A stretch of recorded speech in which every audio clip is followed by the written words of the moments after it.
열왕기하 6장 24절에서 7장 2절까지 말씀을 교독합니다. 이후에 아람 왕 베나닷이 그의 온 군대를 모아 올라와서 사마리아를 에워싸니, 아람 사람이 사마리아를 에워싸므로 성중이 크게 줄여서 나귀머리 하나에 은 80세겔이요 비둘기 똥 4분의 1갑에 은 5세겔이라 하니, 이스라엘 왕이 선 위로 지나갈 때에 한 여인이 외쳐 이르되 나의 주 왕이여 도우소서. 왕이 이르되 여호와께서 너를 돕지 아니하시면 내가 무엇으로 너를 도우랴? 타작마당으로 말미암아 하겠느냐? 포도주 틀로 말미암아 하겠느냐 하니라. 또 이르되 무슨 일이냐 하니, 여인이 대답하되 이 여인이 내게 이르기를 내 아들을 내놓아라. 우리가 오늘 먹고 내일은 내 아들을 먹자 하매, 우리가 드디어 내 아들을 삶아 먹었더니 이튿날에 내가 그 여인에게 이르되 내 아들을 내놓아라. 우리가 먹으리라 하나 그가 그의 아들을 숨겼나이다 하는지라. 왕이 그 여인의 말을 듣고 자기 옷을 찢으니라. 그가 성 위로 지나갈 때에 백성이 본즉 그의 속살에 굵은 배를 입었더라. 왕이 이르되 사밧의 아들 엘리사의 머리가 오늘 그 몸에 붙어 있으면 하나님이 내게 벌 위에 벌을 내리실지로다 하니라. 그때에 엘리사가 그의 집에 앉아 있고 장로들이 그와 함께 앉아 있는데, 왕이 자기 처소에서 사람을 보내더니 그 사자가 이르기 전에 엘리사가 장로들에게 이르되 너희는 이 살인한 자의 아들이 내 머리를 베려고 사람을 보내는 것을 보느냐? 너희는 보다가 사자가 오거든 문을 닫고 문 안에 들이지 말라. 그의 주인의 발소리가 그의 뒤에서 나지 아니하느냐 하고, 무리와 말을 할 때에 그 사자가 그에게 이르니라. 왕이 이르되 이 재앙이 여호와께로부터 나왔으니 어찌 더 여호와를 기다리리요? 엘리사가 이르되 여호와의 말씀을 들을지어다. 여호와께서 이르시되 내일 이맘때에 사마리아 성문에서 고운 밀가루 한 스아를 한 세겔로 매매하고 보리 두 수아를 한 세겔로 매매하리라 하셨느니라. 그때 왕이 그의 손에 의지하는 자 곧 한 장관이 하나님의 사람에게 대답하여 이르되 여호와께서 하늘의 창을 내신들 어찌 이런 일이 있으리요 하더라. 엘리사가 이르되 내가 내 눈으로 보리라. 그러나 그것을 먹지는 못하리라 하니라. 아멘. 할렐루야. 하나님의 크신 은혜와 평강이 오늘도 변함없이 여러분 가운데 같은 넘치기를 주님의 이름으로 축원합니다. 어제 우리가 살펴봤던 대로 엘리사를 잡으러 왔던 아람 군대가 하나님의 능력의 손길로 말미암아 이스라엘에게 도리어 사로잡혔습니다. 이게 무슨 어떤 전투로서가 아니라 하나님께서 아람 군대의 눈을 어둡게 하셨죠. 그렇지만 이제 엘리사가 그들을 죽이지 못하게 합니다. 오히려 음식을 잘 베풀어서 돌아가도록 해요. 그래서 이제 아람 군대가 그렇게 돌아간 이후로는 이 침략의 야욕을 꺾었다 그러죠. 23절에 보니까 다시는 이스라엘 땅에 들어오지 못하니라 이제 그렇게 얘기해요. 뭐 함부로 덤비면 안 되겠다 이런 생각도 있었을 거고, 또 한편으로는 자기들은 이렇게 악을 행하는데 상대방은 이렇게 선을 행하니까 그에 따른 어떤 한 반응이라 볼 수가 있겠습니다. 그런데 그 평화가 오래가지 않아요. 오래가지 않습니다. 오늘 말씀 보니까 다시 한번 아람 왕이 군대를 이끌고 이스라엘을 쳐들어오는 장면을 봐요. 이걸 보면 예나 지금이나 뭐 국제 정세라고 하는 것이 의리, 뭐 신이 그런 건 없는 겁니다. 그죠? 사람과 사람 사이에도 그런 것 같아요.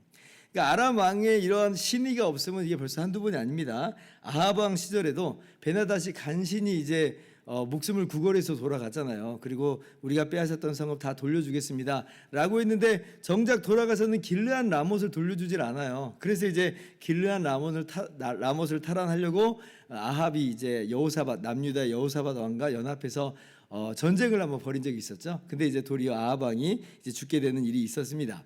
아무튼 약속을 안 지킨 건 아람 쪽이라는 거죠. 오늘도 마찬가지예요. 오늘도 사실은 아람이 다시 쳐들어가면 안 되겠구나라고 생각을 했을 텐데, 분명히 저렇게 이제 좀 호의로 베풀어주는 이스라엘 향해서 좀 이게 같은 마음을 좀 품어야 될 텐데, 그러나 이제 아람 나라는 그러지 않은 거예요. 니네들이 그렇게 한 니네들이 바보지 이제 그렇게 얘기하는 거죠. 오늘날 꼭 세상의 모습을 보는 것 같아서 굉장히 씁쓸합니다. 그러다 보니까 우리가 어때요? 이제 우리가 호의를 베풀어줬는데 상대방은 그렇게 마땅한 반응으로 나오지 않을 때 우리도 막 마음이 독해지기 일쑤죠. 그래서 너희들이 그렇게 나와? 그럼 나도 똑같이 할 거야 라고 하면서 우리 마음이 똑같이 이제 아주 이 분노와 또 악함에 물들기 쉬운데, 그러나 성경 말씀은 악에게 지지 말고 선으로 악을 이겨라 이렇게 말씀을 하세요.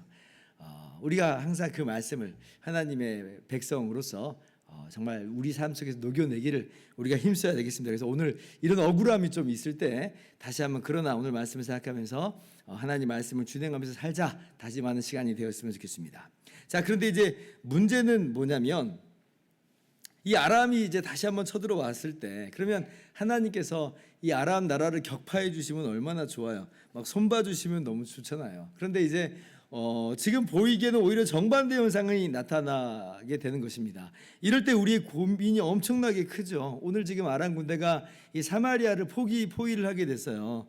지금 용케 이제 사마리아를 안 뺏기고 지금 나라가 멸망하지 않고 버티고 있긴 합니다만은 지금 포위가 됐으니까 먹을 게 다 떨어져 버렸습니다. 이거 언제까지 버틸지 장담하지 못하는 그런 상황이에요. 지금 망하기 일보 직전이다라고 하는 겁니다. 식량은 어때요? 먹을 게 없잖아요. 그러니까 천정부지로 물가가 뛰어듭니다.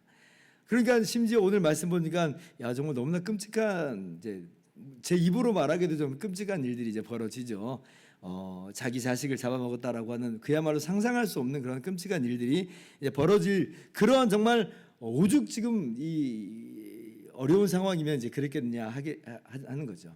그래서 이제 이 이야기를 들은 이스라엘 왕이 자기 옷을 찢습니다. 32절 보니까 자기 옷을 찢어요. 자기 옷을 찢는다는 말은 이 극한 슬픔을 표현하는 하나의 액션이죠. 그리고 그 찢은 옷을 딱 보았을 때 속에는 굵은 배를 입었다 그래요. 이제 굵은 배를 입었다라고 하는 건 이제 마치 상복을 입는 것과도 같잖아요. 그래서 겸비함, 겸손함으로 하나님 앞에 지금 이제 무릎을 꿇는다, 이제 어떤 그런 의미를 좀 내포하고 있습니다. 자, 그러면 이러면 된 것 같아요. 지금 요람 왕이 이 하나님 앞에서 굵은 배를 입었네, 옷을 찢었네라고 하는 걸 보면 그러면 이제 뭔가 좀 요람이 회개하고 하나님께로 돌아와서 좀 변화가 있으려나 이렇게 생각을 우리가 하게 됩니다. 정말 그렇게 되면 너무나 좋은 일이죠. 그런데 이어지는 이 말씀을 보면 그렇게 전혀 진행되지 않죠. 요람이 이 굵은 배 옷을 속옷으로 입었을지언정 그러나 그의 속으로는 정말 하나님께 순종하고 하나님께 굴복된 그런 상태는 아니에요. 하나님께 돌아온 상태는 아니고 여전히 그 안에는 하나님을 향한 분노와 악독과 자기중심적이라고 하는 우상에 사로잡혀 있다는 것을 우리가 잘 알게 됩니다. 그래서 이 요람이 이제 어떻게 해요? 한편으로는 슬픔과 한편으로는 분노 또 원망을 가지고 사람을 보내서 엘리사를 죽이려고 합니다. 엘리사를 죽이려고 사람을 보내는 거예요. 이게 너무 의아하지 않아요? 왜 도대체 엘리사를 죽이려고 하는 거예요? 여기서 엘리사가 무슨 책임이 있는데요? 그러니까 엘리사가 아무런 책임이 없는데 엘리사를 죽이려고 한다는 데 대해서 요람의 이 악한 마음은 여전히 변함이 없구나라고 깨닫는 거예요. 왜 엘리사에게 책임을 전가시키는가? 쉽게 생각해 본다면 아까 엘리사가 그 사마리아의 군인들 죽이지 못하고 음식 줘서 돌려보내라 했잖아요. 그래서 그대로 했는데 근데 돌아온 게 이거다, 당신 말 들어가지고 지금 돌아온 게 이거다 라고 하면서 그 사람들을 그 군대를 그냥 치기라도 있으면 들어구라기라도 해야지, 내가 분해서 못 견디겠다, 내가 그래서 엘리사 당신 치겠다 라고 하는 게 쉽게 생각할 수 있는 이유일 것입니다. 그리고 또 하나는 이런 이유도 있을 것 같아요. 지금까지 아람 군대를 막을 수 있었던 건 뭐냐면 엘리사가 지금 아람 왕의 전략을 미리 다 알고 하나님의 그 지혜로 말미암아 전략을 알고 이 방비를 하게 했거든요. 이쪽으로 올 겁니다, 저쪽으로 올 겁니다 라고 해서 이스라엘 왕으로 하여금 방비를 하게 했는데, 근데 지금 이 상황 속에서는 엘리사가 거기에 대해서 지금 도움을 안 줬다는 거예요. 엘리사가 도움 줬으면 사마리아가 포위될 일이 없는데 당신이 도움 안 줘가지고 이 지경이 됐다 라고 지금 분노를 터뜨리는 걸 수도 있습니다. 근데 이게 정당한 것처럼 보이지만 전혀 정당하지 않아요. 왜냐하면 사실 나라를 보호하고 지키는 건 왕이 해야 될 일이거든요. 엘리사는 사실 도와준 거예요. 호의를 베풀어 준 거예요. 그러면 호의를 베풀다가 이번엔 안 했어. 그럼 그 나쁜 일이에요? 호의는 정말 그야말로 호의잖아요. 근데 이제 우리 삶이 그렇습니다. 호의가 계속되면 당연한 줄 안다 그러죠. 그래서 호의를 계속 베풀었다가 어느 날 안 베풀면 네가 그럴 수 있어 라고 하면서 오히려 화를 내는 사람들이 있는데 지금 어떻게 보면 이 요람이 딱 그 짝이라 하는 거예요. 자, 우리 인생을 보는 것 같습니다. 어떻게 뭐 이럴 수가 있나? 우리가 그렇게 억울한 일을 좀 당할 때가 있는데 그럴지라도 우리는 마주 상대하지 않았으면 좋겠습니다. 오늘 우리가 항상 말씀을 우리 마음 가운데 좀 새겼으면 좋겠어요. 자, 그런데 가장 궁극적인 이유는 그것뿐일까? 또 하나가 있습니다. 이게 뭐냐면 요람 마음 가운데는 어떤 마음이 자리 잡고 있냐면 엘리사를 죽이려고 하는 것으로 비춰지는 바 이게 하나님을 향한 원망이에요. 이게 다 하나님 때문이라는 겁니다. 하나님 때문이라는 거예요. 자, 33절 보세요. 자, 무리와 말을 할 때에 그 사자가 그에게 이르니라. 왕이 이르되 이 재앙이 여호와께로부터 나왔으니 어찌 더 여호와를 기다리리요. 지금 이 요람이 뭐라고 말하냐면 이거 다 하나님 때문이라. 하나님께로부터 왔다. 하나님의 섭니다. 하나님의 역사다라는 거예요. 자, 그러면 하나님의 섭니다. 하나님의 역사다. 근데 왜 이렇게 하나님이 하셨는가라고 할 때 그럼 자기를 좀 들여다볼 수 있어야 될 텐데, 그런데 오히려 반응은 엘리사를 지금 죽이려고 하는 것으로 나왔잖아요. 이게 그럼 무슨 얘기냐면 어떻게 하나님 이렇게 할 수 있어요? 라고 얘기하는 거예요. 하나님의 주권을 알고 인정하는 사람인데 그런데 내 삶이 너무 어려워. 그러면 거기서 터져 나오는 반응이 뭐예요? 하나님 어떻게 나한테 이럴 수 있어요? 라고 하나님을 향해서 원망하고 불평하고 하나님께 그 분노를 터뜨리는 이제 그러한 모습인 거죠.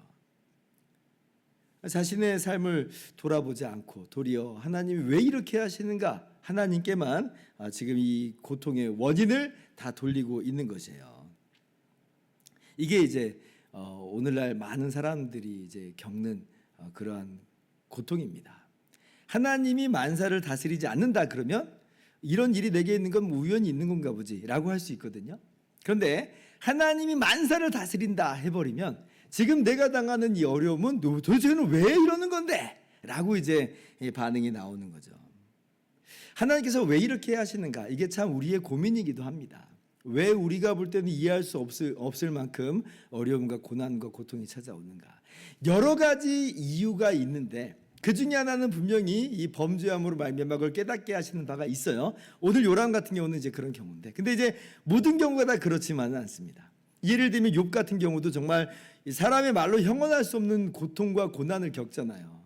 그러니까 그 몸이 얼마나 그의 삶이 다 무너져 버리고 그의 육신도 이 질병 가운데 신음하고 있을 때 이 욥이 얼마나 원망을 합니까? 얼마나 하나님을 향해서 정말 어떻게 보면 분노를 터뜨리기까지 합니까? 근데 이제 그건 욥이 잘못해서 그런 건 아니죠. 왜 그러면 하나님이 이렇게 하시는가? 이제 이런 고민들이 있어요. 자, 그런데 이제 우리가 여기서 알 건 이거예요. 요람도 하나님을 향해서 지금 분노를 터뜨리고 있고, 어떻게 보면 욥도 사실 하나님을 향해서 분노를 터뜨리고 있는데 그 하나님을 향해서 씨름하는 것은 좋습니다. 하나님 향해서 씨름하는 건 좋아요. 하나님 왜 이렇게 하시는 거예요? 왜 이렇게 하세요? 정말 너무나 힘들어요. 라고 씨름하는 건 좋습니다. 근데 욥은 그렇다고 해서 나 하나님 떠나겠습니다. 이제 그러진 않았어요. 씨름하면서 하나님의 대답을 내가 하나님께 이야기 들어보겠습니다. 라고 하면서 끝까지 하나님 바라봤거든요. 근데 지금 요람은 그런 모습이 아니죠. 왜 이런 일이 있게 되는가? 하나님 왜 이렇게 하는가? 나 하나님 떠날래. 엘리사 죽여! 이렇게 되는 거예요. 그러니까 씨름하는 건 좋지만 그러나 하나님을 떠나기까지 하는 것은 결코 이 고난 중에 마땅한 모습은 아니다라고 하는 거예요. 다시 한번 말씀드린다면 고통과 고난 가운데 있는 분들에게 이 어떠한 이유인지는 모르겠습니다.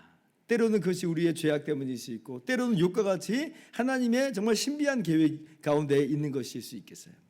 그러나 우리가 분명히 해야 될 건 뭐냐면 하나님을 떠나는 건 아니에요.